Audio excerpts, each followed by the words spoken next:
de outubro. Começa agora o programa Hora e a Vez da Pequena Empresa. Confira no programa de hoje muitas novidades, dicas, curiosidades e informações. E nesta semana o presidente do Simpes, Joseph Cury, recebe a jornalista econômica Maria Clara R.M. do Prado. Fique conosco.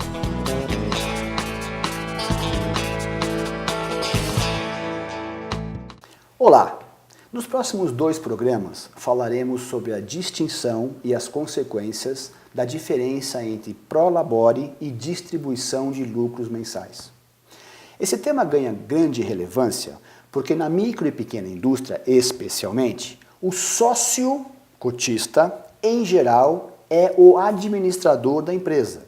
Então, a essa mesma pessoa, na figura de gestor e na figura de sócio, pode haver remuneração como prolabore e pode haver a remuneração como distribuição de lucros. Qual é a diferença entre prolabore e a distribuição de lucro? O prolabore é a contrapartida pelo trabalho exercido por esse gestor, trabalho exercido por esse administrador, que coincidentemente também é sócio da empresa. O prolabore deve ser o salário que cabe a esse gestor e será a base de cálculo de INSS e de imposto de renda na fonte. Então, uma remuneração de prolabore de 7, 8 mil reais ao mês tem um custo fiscal tributário de aproximadamente 50%, 27,5% de imposto de renda, 22% de INSS. Por sua vez, a distribuição de lucros é isenta de imposto de renda e isenta de INSS. Então, é muito apetitoso que o gestor, ao invés de receber mensalmente a parcela relativa a seu trabalho como prolabore, que ele então contabilize aquela remuneração como distribuição de lucro, 50% a menos de encargo tributário. Qual é a consequência disso? Bem sabemos, como já dito, que o prolabore é base de INSS e de imposto de renda. O prolabore do sócio administrador deve ser, em tese, pelo princípio da razoabilidade, a maior remuneração daquela empresa. O que se vê comumente na prática é um prolabore mínimo de um salário mínimo. Então, um gestor da empresa, aquele que administra os negócios, que dá aval, que tem um know-how de aplicação de toda a atividade que acaba sendo exercida, recebe muitas vezes o menor salário da empresa, tendo funcionários que ganham muito mais do que isso. Essa situação, prolabore travestido de menor remuneração, pode gerar, havendo caracterização de fraude, uma consequência de se entender que a distribuição de lucro seria, em verdade, o real prolabore. O fisco, com isso, poderia tributar, numa última consequência, toda a distribuição de lucro a 50 e tantos % de imposto de renda mais INSS. Então, como uma forma de gestão mais confortável, para que se evite a situação de um passivo oculto criado por força disso, o ideal seria que o prolabore fosse uma remuneração condizente com aquilo que o sócio receberia por exercer aquela função no mercado, 4 mil reais, 5 mil reais. Prolabores ínfimos podem gerar caracterização de fraude, tendo por consequência a tributação da distribuição de lucro inteira como uma remuneração ilegal, como um planejamento tributário ilícito. No próximo programa falaremos sobre a consequência da distribuição de lucros e a sua forma de materialização. Até lá!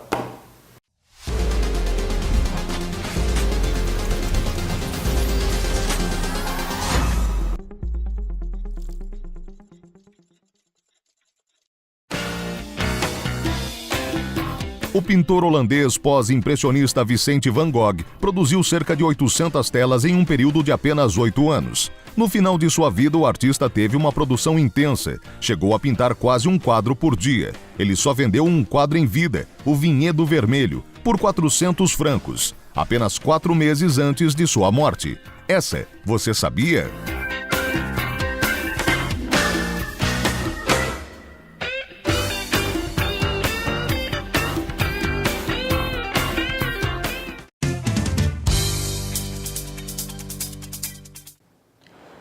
falamos anteriormente, a alteração da Lei Geral da Pequena Empresa, agora aprovada no Congresso Nacional e sujeita apenas à sanção presidencial, trouxe várias inovações e várias alterações.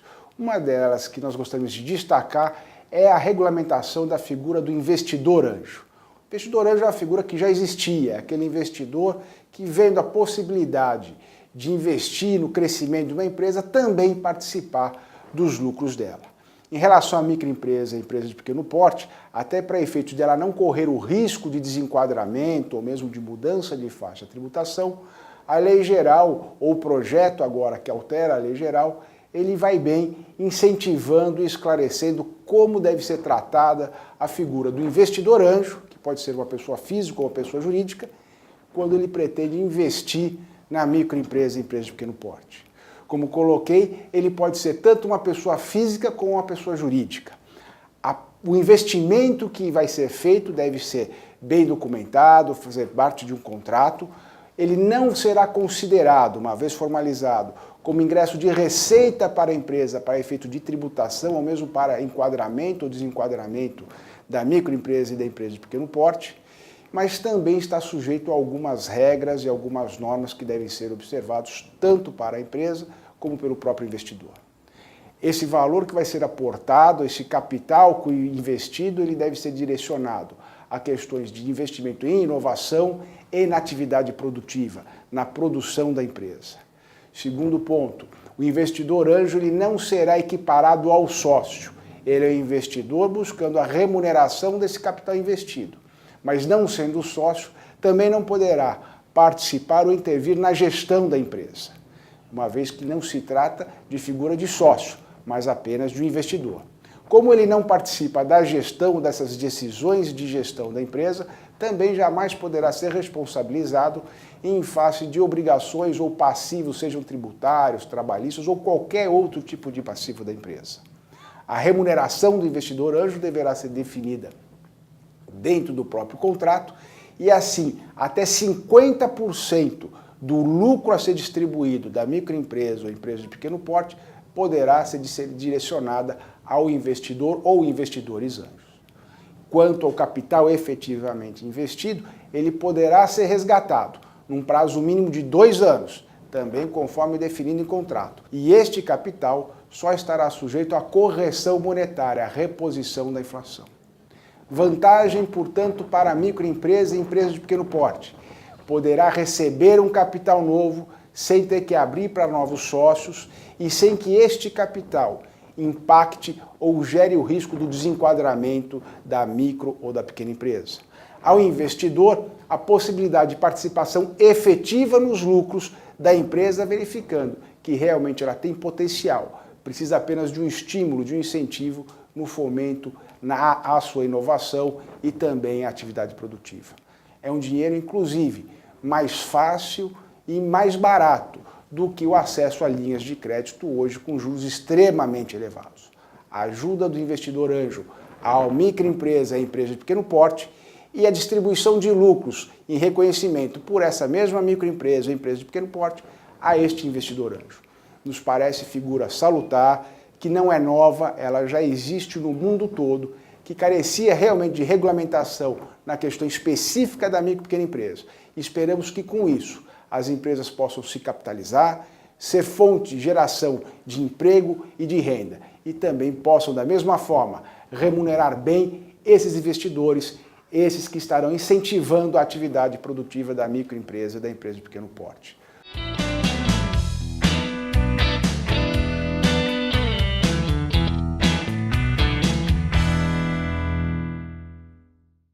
Todos os empresários devem formalizar a conduta de seus funcionários. O advogado Marcos Bernardini esclarece. E o patrão, o empresário, ele tem o direito de estabelecer aquilo que ele espera do funcionário e mesmo as proibições, como por exemplo, de que é obrigatório o uso de EPI, de que é obrigatório o uso de uniforme, de que é obrigatório o funcionário justificar a sua ausência, de que é obrigatório ele marcar o ponto, o horário de entrada, o horário de saída, como então tudo deve proceder em razão da conduta do funcionário, de forma ética e seguindo todas as regras estabelecidas pelo empresário enquanto dentro da empresa. E às vezes até fora da empresa, como no caminho, se eventualmente a empresa concede algum tipo de transporte para todos os funcionários.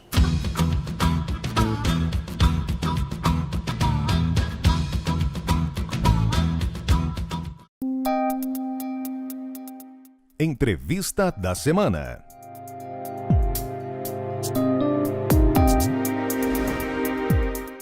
A nossa convidada de hoje é jornalista econômica Maria Clara R.M. do Prado. É um prazer tê-la conosco. O prazer é meu. Muito obrigado. Nessa semana vimos importantes medidas sendo votadas no Congresso Nacional. Qual a sua avaliação do tema e sua importância e se tem reflexo direto na economia? Eu acho que é importantíssimo essa proposta que foi mandada de emenda constitucional, né, relacionada à fixação de um teto para os gastos do setor público, é uma coisa que vem a favor do país, claro. Não é possível a gente continuar nesse ritmo de gasto que vínhamos tendo já há um tempo, né? Obviamente, a expectativa é que ela seja aprovada e sendo aprovada, eu acho que vai contribuir para melhorar em muito o panorama em termos de expectativas. Acho que há uma perspectiva de que alguns investimentos voltem a acontecer, inclusive investimentos externos, né, investimentos estrangeiros. Acho que é um sinal positivo, né? Eu tenho uma ressalva com relação a um detalhe fundamental. É perigoso atrelar o teto à inflação. O que está se fazendo com essa PEC é simplesmente indexar os gastos à inflação. E eu acho que isso é perigoso num país como o Brasil, onde ainda há um resquício de memória inflacionária. Obviamente a inflação de hoje não é o que era, enfim, há anos atrás, mas é perigoso e eu não sei, eu acho que talvez fosse melhor, o ideal, fixar um teto, mas atrelado a um outro tipo de indicador. Obviamente, eu acho que a preocupação aí foi manter, em termos reais, o salário do funcionário público, não é? Isso é completamente compreensível. Agora, de qualquer maneira, é um precedente que eu acho muito perigoso. Nós estamos falando diretamente nessa análise sua em relação à inflação. A inflação, aparentemente, tem uma tendência de queda, mas o risco é se nós voltarmos à inflação do passado, que, aliás, muitas pessoas que estão conosco agora não viveram, onde tivemos inflação de 30%, 40%, 50%, 80%, 100% ao mês. Essa é a preocupação, essa é a sua análise. Qual é o aprofundamento dessa análise? A minha preocupação é com o precedente. Um país que viveu a inflação, como você mesmo lembrou, que o Brasil viveu, você ter tivemos ideia. Vários planos econômicos. Não, para você ter ideia, as pessoas não se lembram, mas nas vésperas da entrada em vigor da URV, a Unidade Real de Valor, se lembra verdade. Que foi aquele mecanismo que acabou facilitando a entrada do real, né, claro, no plano real? Claro. O salário mínimo era 55.500 cruzeiros reais. Que era a moeda velha da época. Como é que você pode ter um salário mínimo de 55.500, que não comprava absolutamente nada, porque, enfim, não tinha nenhum poder de compra, não é? A minha preocupação não é que a PEC, da maneira como foi imaginada e proposta, ela em si não vai propiciar aumento da inflação no curto prazo nem no médio prazo. A minha preocupação é com o precedente. Ou seja, na hora que a gente fez um esforço enorme para acabar com a memória inflacionária nesse país e ainda se pode dizer que muitos preços são ainda indexados, porque não se acabou completamente com toda a indexação, não é isso? É isso mesmo. O governo vai e propõe um teto justamente atrelado à inflação. Eu acho isso muito perigoso. Agora, o pronunciamento da semana do presidente Michel Temer é de que este é o início de medidas duras que terão que ser tomadas pela frente. Me parece que um dos temas é a Previdência Social. Essa análise é a sua análise? Não, eu acho que sim, porque a pirâmide demográfica brasileira está mudando muito rapidamente, não é? É verdade. Em pouco tempo nós vamos ter uma pirâmide de país desenvolvido, já estamos chegando perto disso. O que significa que daqui a 20 anos, um quarto da população brasileira vai ter mais de 60 anos de idade. São pessoas que estarão já aposentadas. E poucas estarão entrando no mercado de trabalho, comparado com os dias de hoje, para sustentar, pagar essa conta. Isso é um problema que já existe nos países desenvolvidos, não é? O Japão tem um problema sério com relação a isso e outros países também. Mas são países que têm nível de renda mais elevado. É mais fácil de você encontrar maneiras enfim, muito embora isso mesmo na França é um problema sério, tanto que está se tentando lá mudar a idade, aumentar a idade de aposentadoria e todo mundo grita, não é? Mas enfim, de qualquer maneira, é preciso fazer alguma coisa no Brasil. Agora, acho também que é preciso que se tenha muita atenção ao fato de que a aposentadoria no Brasil ela é baixa para as pessoas de baixa renda. E é preciso que se tenha em conta também o fato de que ela é muito alta para as pessoas que trabalham no setor público. Então, veja bem, o que está acontecendo hoje? Boa parte dos estados federativos não tem dinheiro para pagar a aposentadoria dos seus funcionários. Isso está no jornal desses últimos dias, não é? Sim. São aposentadorias elevadas e, obviamente, o Estado não tem condições de manter esse tipo de gasto, não é? Então, essa reforma da Previdência, ela é urgente, ela é necessária, mas ela tem que cobrir todo tipo de aposentadoria. Todo tipo de aposentadoria. Agora, essas sinalizações que estão sendo dadas são indicadores de um aquecimento econômico, de um possível reaquecimento econômico, de um ânimo no mercado? Qual a sua avaliação disso? Eu acho que apontam nesse sentido. Sim. Se vai haver reaquecimento ou não, enfim, claro, depende de outras circunstâncias, né? Nós não podemos esquecer que o ano que vem já é um ano de véspera de eleição à presidência da República. Também. Então nós vamos voltar Também a ter toda uma discussão com relação à sucessão e etc. Bom, isso acaba emperrando um pouco as coisas. As pessoas ficam com medo de investir porque não sabem o que vem por aí. Mas, de qualquer maneira, são medidas que apontam para uma melhora, sem dúvida, das expectativas. E isso traz melhora no investimento, o país tende a crescer, pelo menos, pelo menos deixar de continuar caindo, a retração que tem tido, enfim, que é uma coisa muito penosa, né, para todo mundo. Agora, vamos falar um pouquinho do resto do mundo. Qual a sua avaliação do que está acontecendo nas economias dos países envolvidos?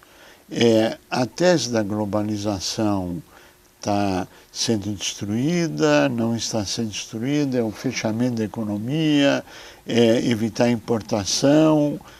Qual a sua análise dos países mais desenvolvidos?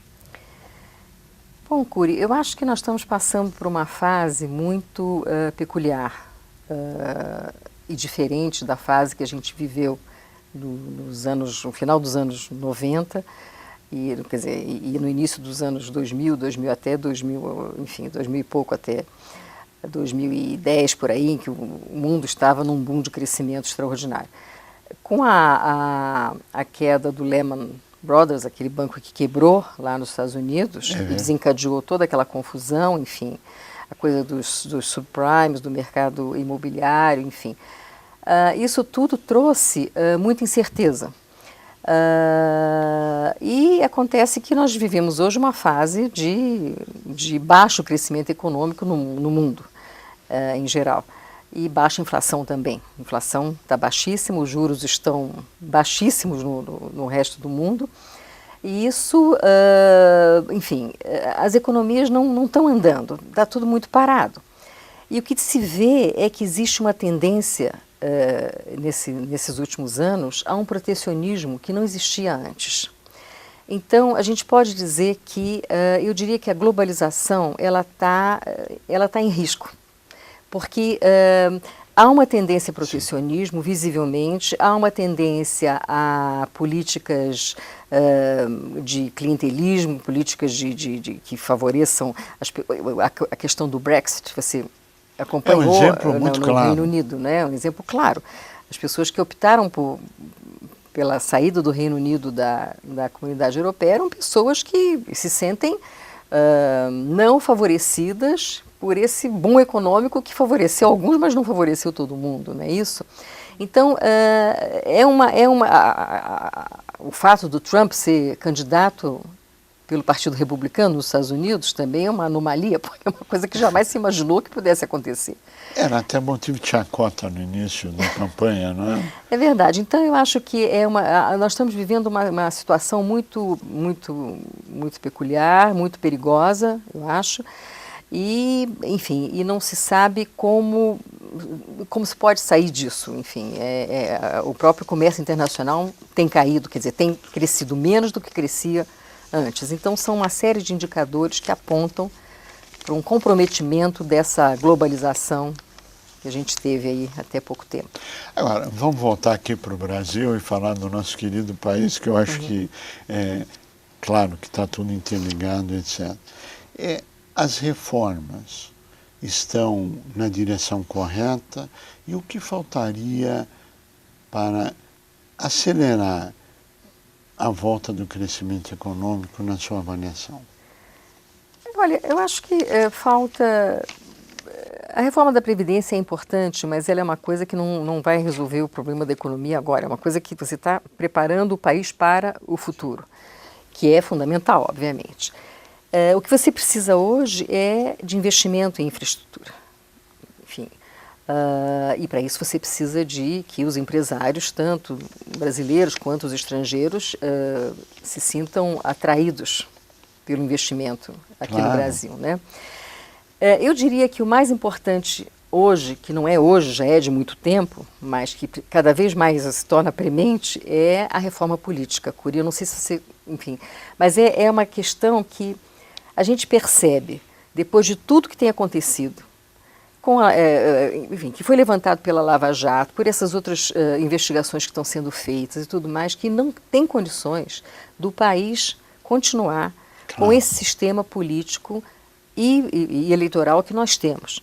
É uma aberração, é um sistema que ele propicia a compra de votos, ele propicia, enfim...